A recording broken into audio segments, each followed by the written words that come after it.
This is Blind Ham News with stories of interest to blind and visually impaired hams. With today's report, here is Steve Bauer, W0QA. I'm Steve, W0QA. This is Blind Ham News podcast number 14. And we're going to be talking about something today that I don't really know much about. I've heard about it for years, but I don't know much about it. And that's GMRS, the General Mobile Radio Service.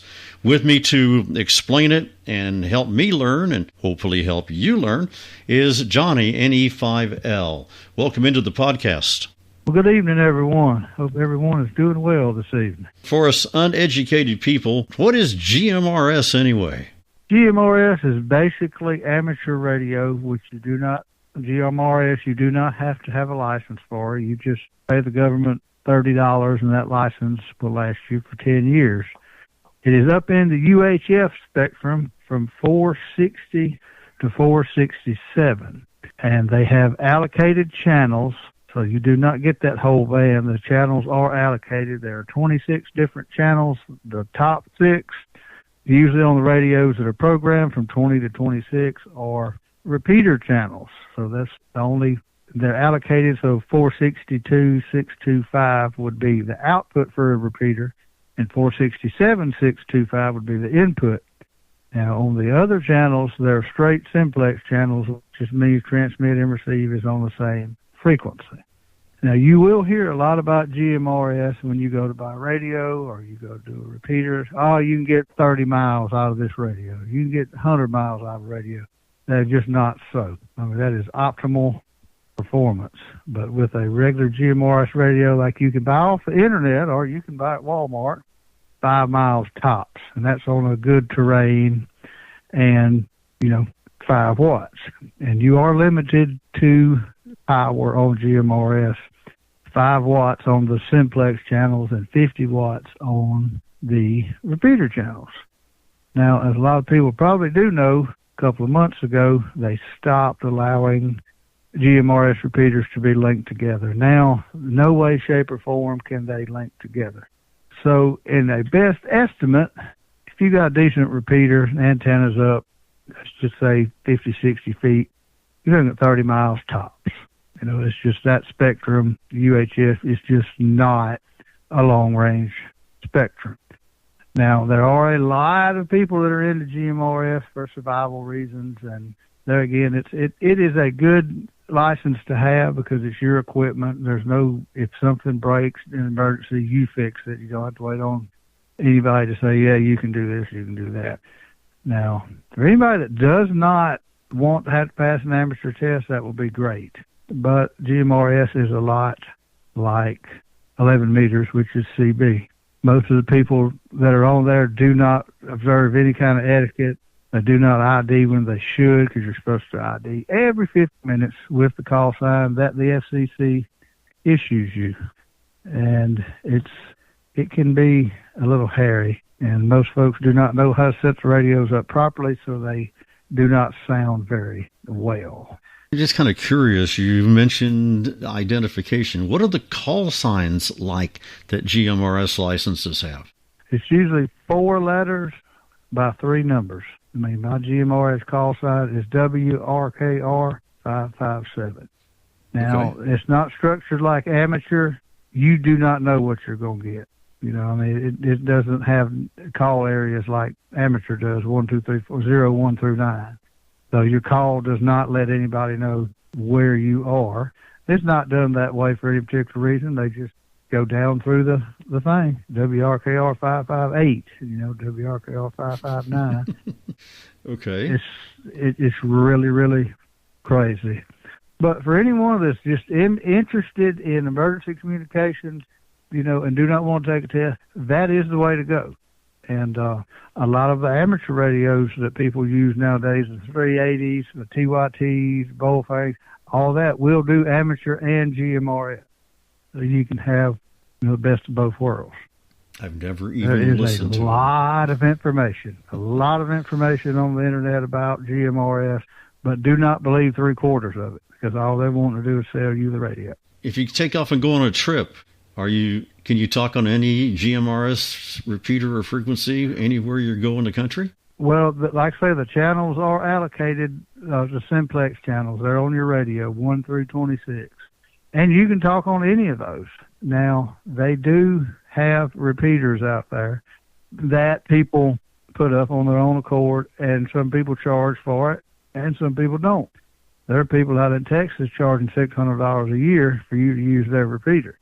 Ooh. Now, when I had mine up, I took mine down. When they stopped all the linking, I took all my GMRS and just took it off the tower, done with it, because it didn't really serve any purpose to me. Because I'm so far out that, I can't do anything with an HT, 5 miles. That don't even get me into the city. And there are, like I said, folks that charge for the use of their services. And then there are some repeaters that are not. All you can do is, there's a website, www.mygmrs.com, and you can go through there and search city by city for the repeaters that are there. And a lot of times on GMRS radio, if you do not use what we call CTCSS or digital coded squelch, DCS, you will hear other people. And you can hear their conversations, they can hear yours. So these, like I say, these radios that say you have private channels, no, that is not so. That's just something to make you buy the radio. Okay. But it's a great tool to have. I've still got my license if I need it. It's there, but it's not something that I do every day. And I'm not putting it down. The big fight is ham against GMRS, GMRS against ham. I'm not that way. That's what you like. Give it all you can got, Okay. That's my opinion. But it's very simple, very easy to do.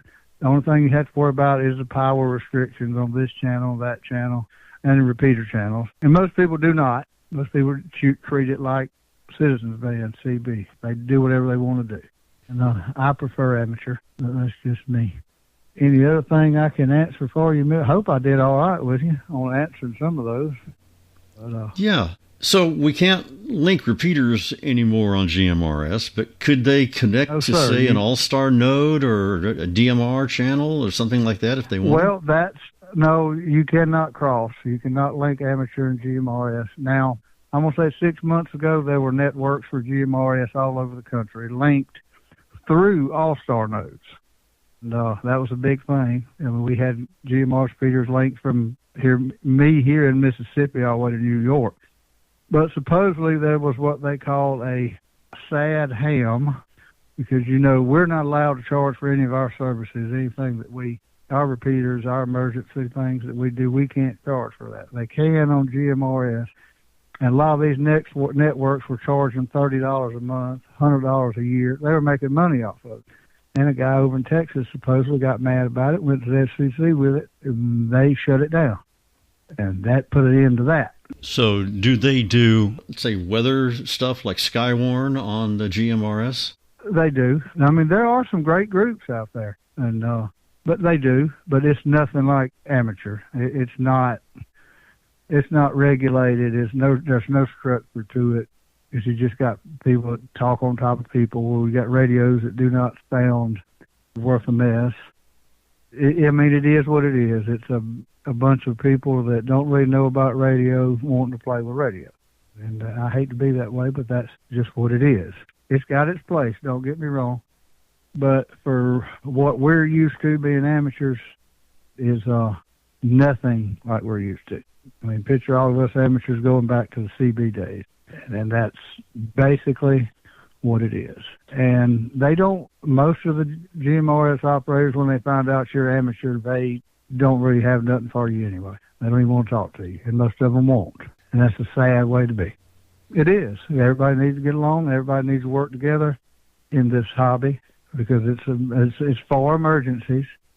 And if you read the GMRS rule book, or you read it, it tells you specifically in that rule book, GMRS is a short distance form of communication, point to point. That's it. And I guess that's another reason they stopped linking repeaters, because you could get a couple thousand miles out of a network. And they didn't particularly, some folks didn't like that. So they put an end to it. Johnny, give us that webpage again if people want to look up information about GMRS and the frequencies. Yep. Okay, information for GMRS, it tells you how to get your license. You can search different cities, states for GMRS frequencies. And that's www.mygmrs.com. And you just search for the city, and then it has a link there that'll take you to go apply for your license. And it is just like applying for an amateur license. You have to fill your form out, submit it, and then the box will pop up for you to pay your $30. And they will send you an email with your call sign. Real nice for 10 years, real nice and easy. About all there is to That's it, about Mr. it, Steve. huh?